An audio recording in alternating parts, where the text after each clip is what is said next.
Pode começar. Oi, estamos de volta no nosso CadeCast, o nosso podcast dominical que não é de som, nem é de imagem, e que é a gente falando com vocês aqui no Cadê a Chave? Não fez o menor sentido isso. Da domingo, próxima cara, vez tá eu peço frio pra Nilce não demais. apresentar absolutamente nada. Porque Eu tô aqui no Polo Norte, entendeu? deu um friozinho aqui, ela já se encapotou, cara. Tipo assim, Deixa eu explicar, eu tava tá com semana 20 passada... blusas, 45 casacos, 35 calças, 92 Eu tô com duas meias. calças mesmo.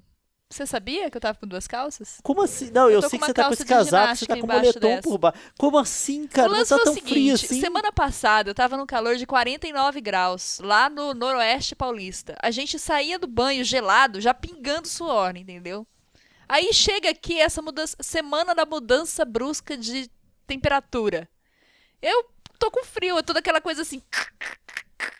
E nem tá tão frio assim, eu quero vir em julho. Acho que em julho eu vou pra Goiás, porque eu não vou dar conta de Curitiba. Exatamente. Antecipo, você vai ficar sozinho. Tudo bem, eu tô acostumado a ser abandonado quando o verão chega.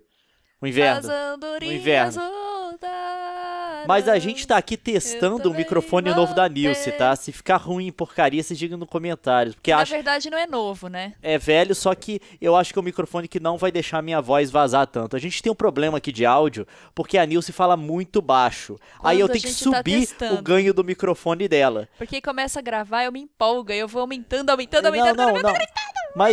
Mas o problema é que aí o microfone dela pega muito da minha voz. A minha voz vaza com eco no microfone dela e fica uma porcaria. A gente já tentou arrumar de todo jeito. Rolou um autoduck, tem várias coisas de áudio que você pode fazer, mas nada fica ideal. Então eu acho que esse microfone vai isolar mais a voz dela. O E fato eu falo é que tá isso. isolando o meu ouvido. Eu tô conseguindo ouvir mais isoladamente. Sério? Se faz algum sentido. Sim. Tudo bem.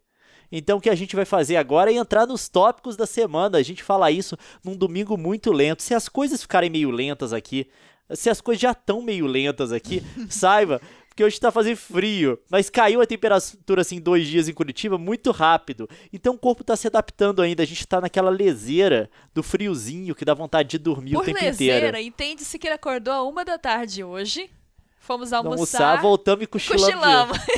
Há muito tempo que eu não faço isso, cara. Ele Hoje tava com sono atrasado, porque Não. essa semana ele dormiu, É. tipo, 2 horas por dia, todos os dias. Não, o meu truque é o seguinte: ontem eu coloquei um vídeo só no ar. Hoje eu vou colocar um também. O negócio é que quando você coloca 2, você tem que trocar sono por vídeo. Ah, Entendeu? Então, tipo assim, eu não fiz essa troca. Então, eu dormi de manhã. Eu já tinha preparado o material sobre o qual eu vou fazer o vídeo. Aí eu vou gravar um vídeo pra noite. Entendeu? Muito É bem. assim que funciona. Muito bem. Aí, pelo menos no final de semana, eu consigo dormir 8 horas. E hoje eu fiz faxina. Uma faxina meia boca, porque quando você tá com frio, é complicado fazer faxina de verdade, né? Exato. Não, eu não sei.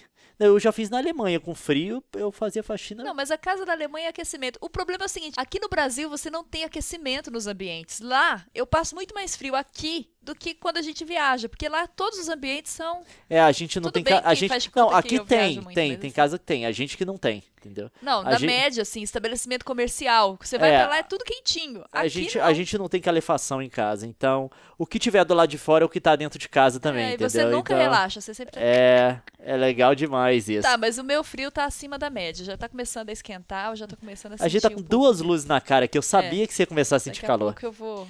Enfim. Vou Mas agora pros tópicos da semana, por favor. Tem várias coisas sobre as quais a gente queria conversar aqui com vocês. Alguns assuntos polêmicos, os negócios meio mas você mamilos, quer- e eu digo isso enquanto a Deus não consegue destravar o iPad, entendeu? Na verdade é o seguinte, são assuntos que já estão se prolongando aí nos debates da mídia e na internet há umas 2 semanas, né? Infelizmente. E a gente não falou disso semana passada porque não teve o CadeCast, mas eu acho que é importante a gente registrar aqui o que a gente está pensando sobre as coisas que estão sendo faladas a respeito da violência urbana e do termo que a Raquel Sherazade inventou, que é a legítima defesa coletiva. A né? legítima defesa. É uma teórica da segurança pública. Praticamente. Deixa eu explicar o que está acontecendo hoje no Brasil em outros termos, pelo menos é o que eu acho. O que a gente está tendo agora é o surgimento de uma mídia televisiva de conflito. Deixa eu te dizer, a gente não tem uma mídia, pelo menos a não a televisiva, e na escrita em alguma medida, mas não totalmente, a gente não tem uma mídia baseada em conflito. Não tem. Conflito tá? no sentido partidário. Não, conflito no sentido de o que dá audiência é exatamente essa contraposição de opiniões Sim. que são colocadas. Essa disputa de opiniões que são colocadas. Normalmente elas estão divididas entre esquerda e direita. Mas a gente está vendo o surgimento disso agora no Brasil, que é exatamente essa polêmica, a busca dessa polêmica para se gerar audiência, para se gerar vários tipos de coisas. A mídia americana é totalmente baseada no conflito. O noticiário americano é baseado no conflito, principalmente o noticiário de TV a cabo. Se você pegar MSNBC, CNN, Fox News, eles são... eles são baseados no conflito. Eles precisam é a polêmica que gera a audiência. Eles vão exatamente buscar essa polêmica, esse partidarismo, essas posições radicais dentro da cobertura deles. É briga, né? Exatamente. E a gente está vendo o surgimento disso agora no Brasil, principalmente com parte da direita, né, que está reagindo agora e usando um pouco da percepção negativa que a população está gerando do governo do PT, que está se estendendo aí por 12 anos. E eles estão usando isso para levantar vários tipos de polêmicas que acabam gerando audiência e acabam gerando atenção também para algumas personalidades que de outra forma não receberiam tanto. E no caso específico, é muito fácil você gerar polêmica cutucando uma ferida aberta com que o poder público não consegue lidar. Por exemplo, a segurança pública, né? As famílias realmente têm o medo porque a criminalidade está muito próxima, só que ao mesmo tempo essa sensação de medo ela é maximizada pela própria cobertura da imprensa. E a gente fala isso enquanto tocam... Alguém chegou aqui. Deve ser o Monark. Deve ser o Monark. É o nosso único amigo que vem nos visitar. Talvez ele até participe aqui do KDCast. Não era o Monark. Não era o Monark, definitivamente. Mas eu posso voltar para o tópico, claro.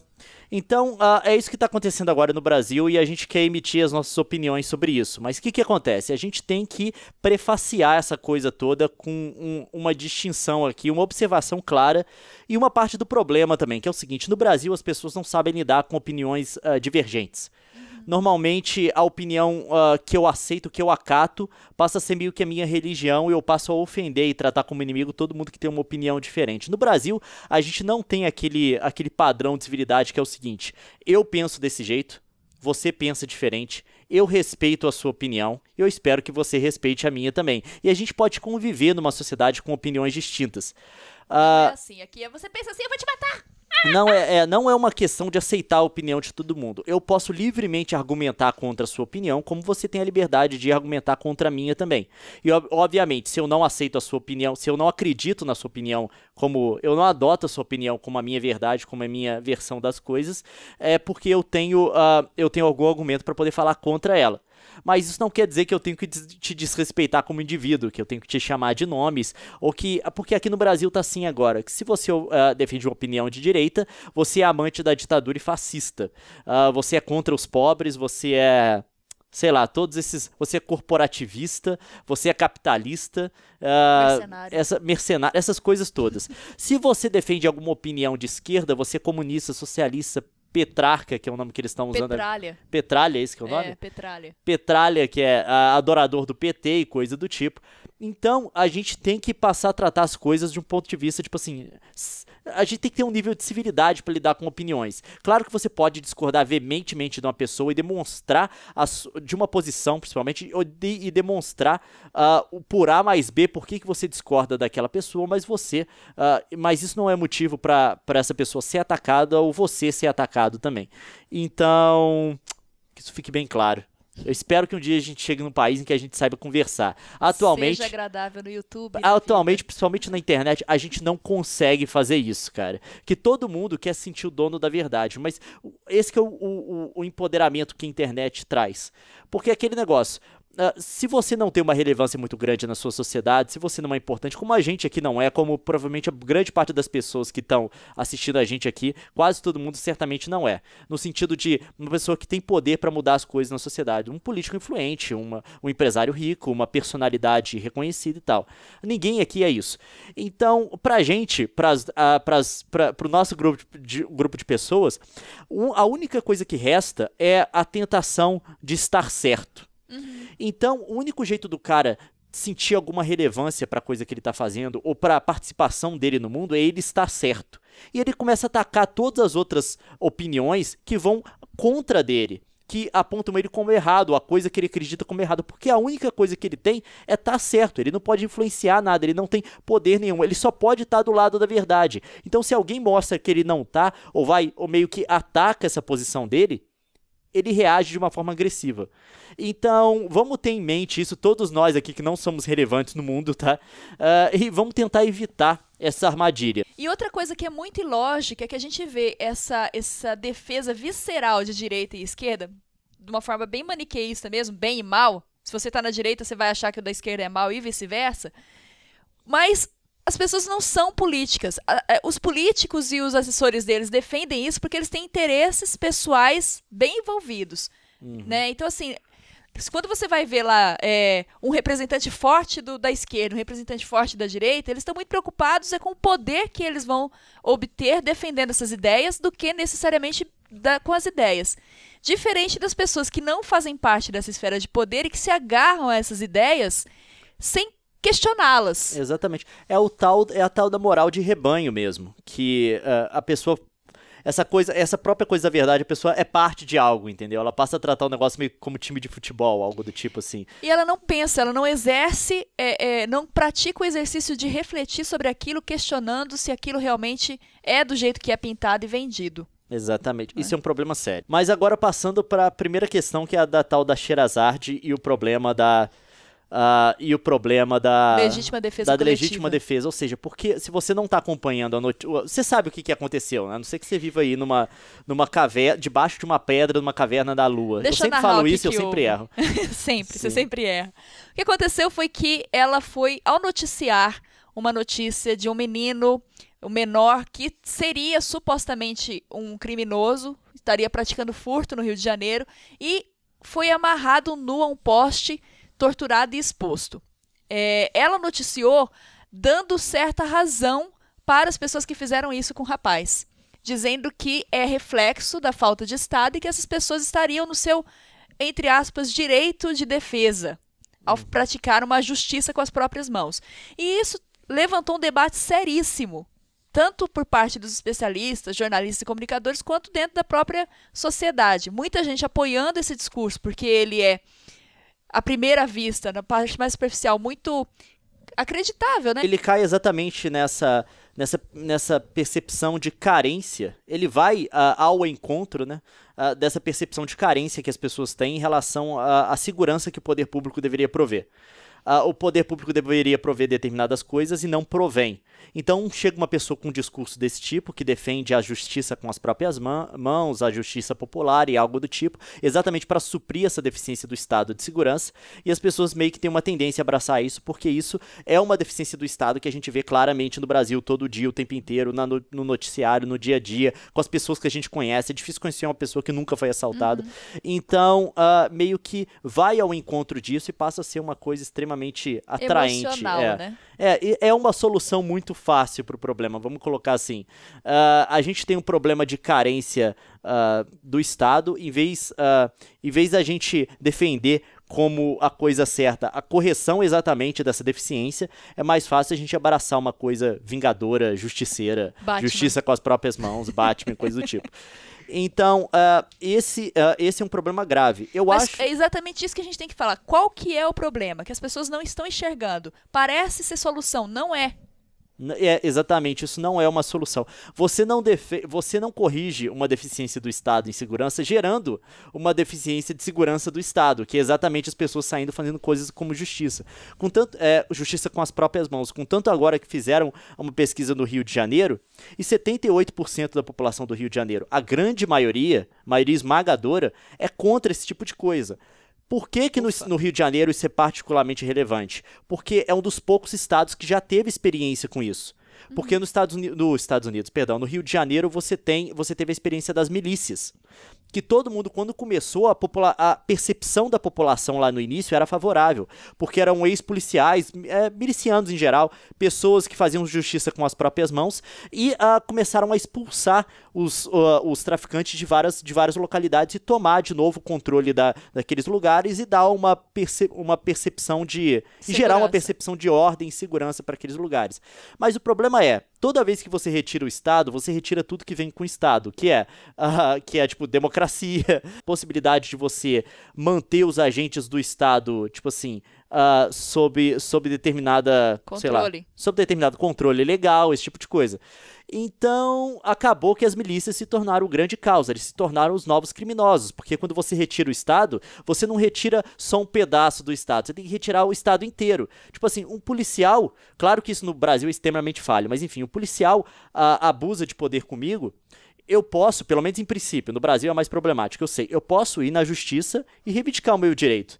Mas um lugar que é dominado por milícia, Você que a não tem milícia opção.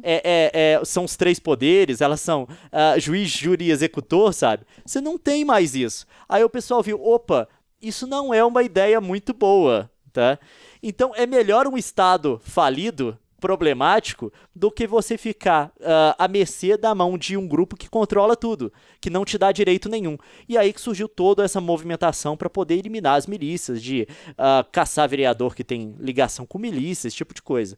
Então... E isso ainda é uma cultura muito forte no país, né? Você ainda tem, mesmo que não seja explícito e oficial, você tem grupos oficiais que atuam, né? Sim, eu cobri grupos de extermínio em Goiás, que eram denúncias de policiais que executavam as pessoas, eles mesmos prendiam, eles mesmos julgavam, condenavam e executavam. Isso acontece. Então, assim, é uma cultura de violência com a qual a gente ainda tem que lutar.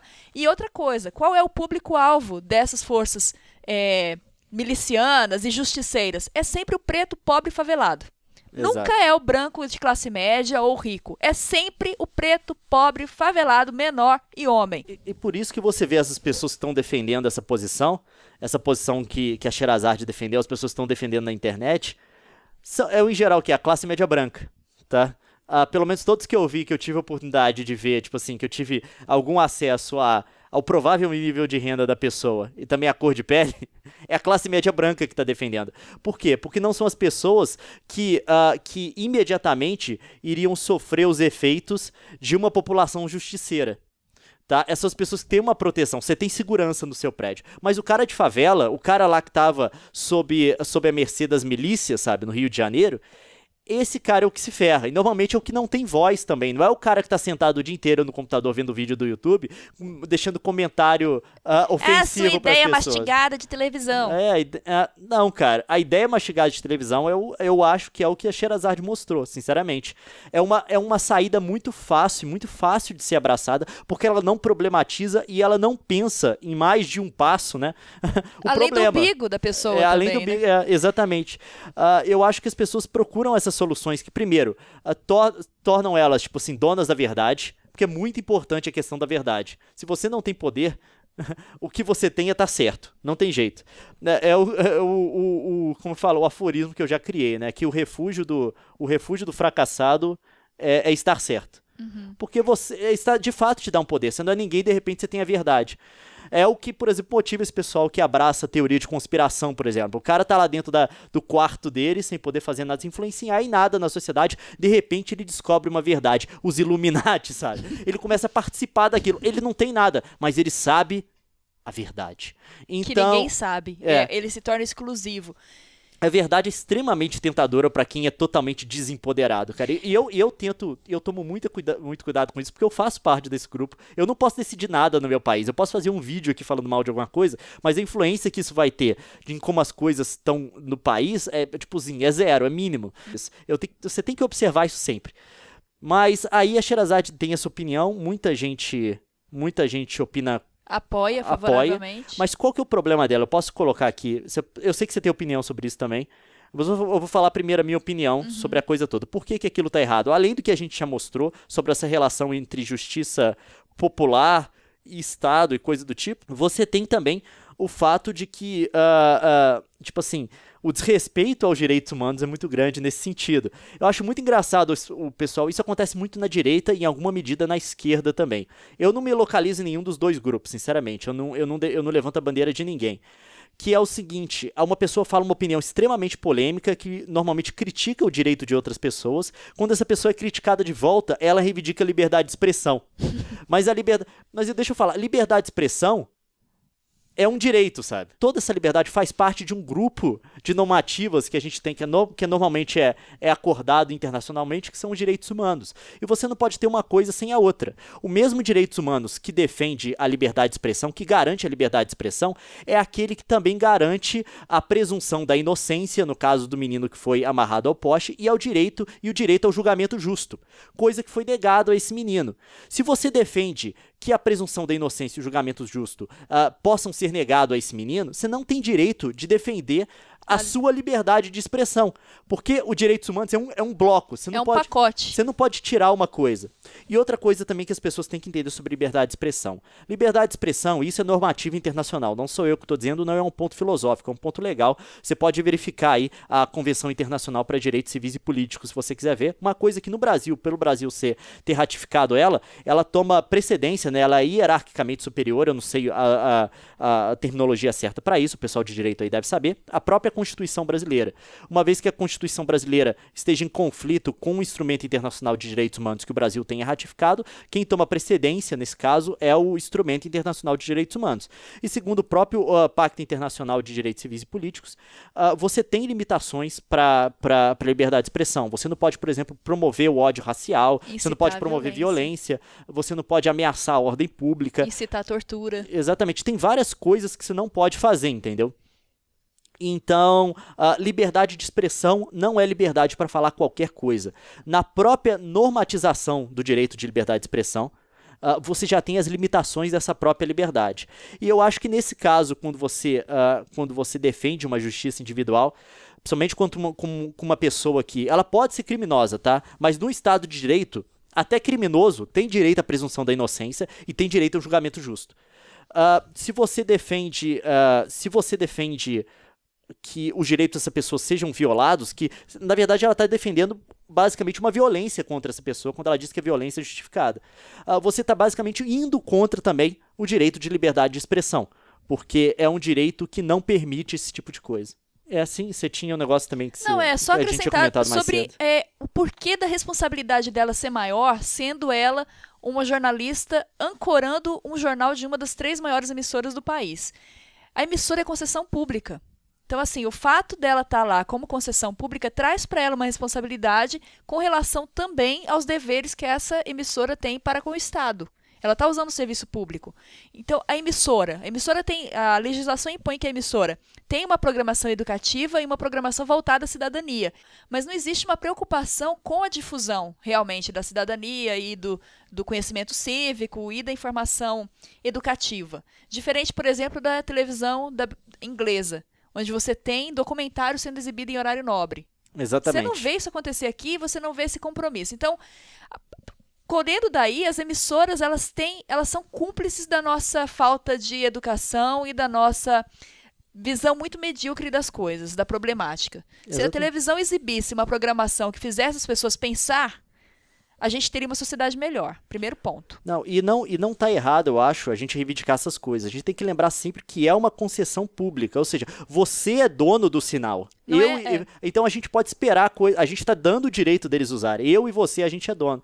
E a gente acha que não tem esse retorno. Na verdade, a sociedade brasileira não tem essa concepção, né? De dono, ela passa a ser mero massa de manobra mesmo das emissoras que mantêm o poder sem serem cobradas por aquilo que elas realmente deveriam oferecer.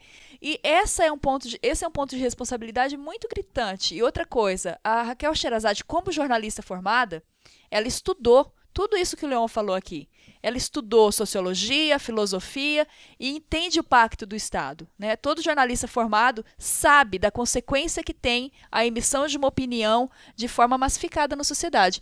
E tanto isso é sério que a gente observou durante a semana outros 2 casos de pessoas que foram pegas e hostilizadas, amarradas em postes. Não se questiona aqui se elas têm culpa ou não. Se questiona a atitude para com elas, que é já um reflexo dessa opinião. O que eu acho mais estranho disso é a falta desse entendimento por parte da direita, que é quem está defendendo a Sherazade. Sim. Que é uma, por exemplo, que são as pessoas que vão ter, ou que vão observar uma lógica distinta quando você tem a discussão, por exemplo, sobre cota em universidade. Quando você fala assim, mas vamos criar cota para negros, eles são contra por quê? Porque essa que é a argumentação que eu ouço do pessoal da direita normalmente. Essa não é a resolução para o problema. A resolução do problema seria você criar ensino de qualidade público para essas pessoas poderem disputar em pé de igualdade o vestibular de universidades públicas com as pessoas que vêm do ensino particular. Essa que é a solução. Essa coisa de criar cota, isso está simplesmente, tipo assim, mitigando o problema, criando uma solução artificial e ainda por cima tá desencorajando a população a procurar a solução de fato, que é a correção do ensino básico. Por quê? Porque como já está solucionado desse jeito, ninguém vai fazer pressão no governo para ter um ensino básico de qualidade. Aí essa é a mesma lógica que eles estão ignorando nesse processo, porque se a gente defende a justiça popular, a gente está exatamente desencorajando a população a buscar a correção, a solução de fato, que é a correção da deficiência do Estado. Então você tem essa lógica que é meio estranha, entendeu? Você tem uma falta de coerência aí no discurso da direita sobre como o Estado deve se comportar. Qual seria a posição do Estado, da população em relação ao Estado, que é uma coisa que você tem que apontar e falar... né? E essa falta de coerência acaba que fortalece a percepção do oportunismo do discurso. Porque o que você vê muito, assim, você tem alguns ícones, eu acompanho tanto escritores blogueiros de direita quanto blogueiros de esquerda. E eu posso apontar aí 2 expoentes que são que exageram, que são sensacionalistas nas duas partes. E você vê que os dois agem da mesma forma, com muito oportunismo. Acontece alguma coisa, você dá uma dobradinha nos números, uma dobradinha nos fatos para que aquilo endosse o seu discurso. E, na verdade, quando a gente pega 2 extremos, o extremo da esquerda e o extremo da direita, você percebe que eles são muito parecidos. Porque os extremos eles acabam se tocando, o negócio não é uma reta que não se encontra, é meio que uma curva. E a pessoa é tão autoritária e tão frágil na argumentação quanto a outra com quem ele está se opondo. Eu acho que esse é um problema que a gente tem no Brasil. A gente volta exatamente aquele negócio da tentação de ser dono da verdade, que eu falei antes. Tipo assim, nisso. A gente acaba tratando direita e esquerda como time de futebol, cara. Não, cara, tem posições que eu acho que a esquerda tá correta, sabe? Tipo assim, um Estado, por exemplo, eu acho particularmente que um Estado que tenha uma rede de seguridade social forte é uma coisa importante, sabe? A gente vê as experiências na Europa e eu acho que aquilo é uma coisa extremamente importante. Eu falo isso enquanto eu vejo a tela do meu computador apagar. Eu acho que isso seja importante. Eu defendo essa posição da esquerda. Mas eu acho também que a gente tem que ter um Estado sustentável do ponto de vista do gasto estatal. E isso é uma posição que eu concordo com a direita totalmente. Tipo assim, eu gostaria de ter um Estado que só operasse e que conseguisse equilibrar as contas do governo, sabe? Que conseguisse equilibrar o que operasse em superávit, porque eu não acho que a gente tem que se endividar para gerar crescimento. A gente, por exemplo, a gente defende uma política fiscal mais saudável, porque Exatamente. aqui não é. Você pagar o tanto que tem para não ter o recurso de serviço público esse é outro descompensado. ponto. Isso é um ponto de direita que eu particularmente concordo. Então, eu acho que assim, eu tô dando só de exemplo isso, não vou elaborar. Mas é uma coisa, tipo assim, dá pra você pincelar a coisa dos dois lados e ser coerente nas suas opiniões em relação às duas coisas. Mas o que eu não acho o que eu acho que a gente não deve fazer é vestir a camisa e o que for daquele lado, eu tenho que defender, velho. Eu não tenho que pensar, entendeu? É eu contra eles. Não é assim, velho. Você é um indivíduo, sabe? Então... E pelo que eu sei, a maioria dos que vão não ganham nada com isso. Não estão no poder, não tem emprego público, não ganham com essa briga partidária maniqueísta. A única coisa que eles ganham é o direito de estar do lado da verdade. Parece que somente agora na era da internet, a coisa, pelo menos para as pessoas desempoderadas, é a coisa mais empoderadora do mundo. Voltando aqui agora, vamos terminar, que esse negócio tá longo, eu só quero combinar. Né? Vai ser um podcast de cabeça isso. Não, mas é importante a gente fazer isso daqui de vez em quando, porque tem muita gente que acompanha a gente e a gente vê. Eu acho que a contribuição que a gente pode dá, tipo assim, para a vida do nosso país. Claro que é uma coisa muito pequena, são que dezenas de pessoas que assistem a gente, mas o que acontece? Não é uma coisa muito relevante se você pegar no grande esquema das coisas do país, não é relevante se você comparar tipo, com a audiência do Jornal Nacional. Mas acho que é um debate que vale a pena e é uma reflexão que a gente faz e que a gente quer partilhar com vocês. Exatamente. Né? Eu e o Leon, a gente conversa muito sobre isso. Vê um fato, chama, nossa, você viu aquilo, mas... E é importante que se faça isso. Exato. O que a gente tem que falar por fim, eu quero comentar brevemente nisso, porque eu não quero entrar muito no vespeiro, que é a ascensão do Bolsonaro agora. Vixe, aí é vespeiro. O que acontece? O Bolsonaro, ele participa de uma lógica que só funcionaria no legislativo. O que acontece? Se você estiver concorrendo a um cargo executivo, governador, prefeito, presidente, você tem que ter posições que apelem para a maior quantidade de pessoas possível. Você não pode ter uma posição muito segmentada. Mas no legislativo, vereador, deputado federal, deputado estadual, senador, isso não funciona muito desse jeito. Você pode ter, principalmente se você estiver procurando aí deputado estadual ou deputado federal, você pode ter uma posição segmentada, e é até bom que você tenha uma posição segmentada, porque aí você faz com que aquele grupo de pessoas que se identificam com aquela posição, que não é muito representada por outros políticos, eles acabam votando em você, e você tem meio que a sua reeleição garantida. Eu acho que é para isso que o Bolsonaro está indo com essas posições de direita dele, que são extremas. Eles estão vendo que tem um público de direita no Brasil. Voltando aí, por exemplo, do Rio de Janeiro, 22% das pessoas, mesmo sendo uma minoria, tipo assim, são a favor da justiça com as próprias mãos. É uma minoria que não elege presidente, não elege governador. Mas elege um deputado. Mas é mais que suficiente para eleger um deputado. Então, se tem um deputado que consegue ir ao encontro dessas coisas, ele obviamente vai ser um alvo pro voto dessas pessoas. Então, acho que ele opera muito nessa lógica. Mas mesmo você que admira ele, você tem que entender uma coisa que eu acho que ele não tem direito de fazer, que é se engajar em revisionismo. O que ele está fazendo agora no discurso dele em relação à ditadura militar é revisionismo histórico. Você tem todo o direito de defender posições de esquerda, defender até um Estado militarizado, mas você não pode negar a experiência histórica desse Estado, porque a gente já teve no Brasil, e é isso que está acontecendo. Mas ele não está sozinho, né? Tem uma galera que acredita que não houve ditadura, que foi apenas a legítima defesa coletiva contra a esquerda que também daria o golpe. Primeiro, existe outra contradição, um problema sério nesse argumento da direita que defende a ditadura. Vamos colocar assim, a gente não pode falar direita nesse caso da ditadura, que não é toda a direita brasileira que defende isso. Tem a maior parte da direita brasileira, inclusive, a parte, tipo assim, esmagadora, a maioria esmagadora da direita condena a ditadura e não quer ter relação com as coisas que aconteceram. A gente tem que deixar claro. Não é uma coisa justa você vincular a direita brasileira automaticamente, ou o pensamento de direita brasileiro com a ditadura, sendo que só a direita mais radical, mais extrema, que vai defender as coisas que aconteceram lá. A gente tem uma contradição no discurso da ditadura. Primeiro, porque eles defendem o uso da violência contra a esquerda na época, contra a oposição ao regime, como uma guerra, que era uma guerra de fato, que de fato houve violência. Tá? Alguns grupos de esquerda, de fato, tiveram acesso a armas e fizeram ações violentas. Obviamente, isso está registrado, é inegável. Mas o problema de você tratar isso como guerra e, com base nisso, defender o estado de exceção, porque era um estado de exceção, porque essas pessoas não eram só presas, elas eram presas e tinham os direitos delas, tipo assim, negados. Elas não tinham direito ao julgamento, não tinham presunção de inocência, elas eram torturadas, várias delas foram mortas, inclusive várias pessoas que nunca tocaram em arma, a maior parte das pessoas, inclusive, que nunca tocaram em arma. Se você aceita esse argumento da guerra por parte do Estado, então é uma guerra civil. Quer dizer que o Estado, então, era muito fraco, o Estado do regime militar, para garantir uma estabilidade de governo a ponto da gente não ter uma guerra civil.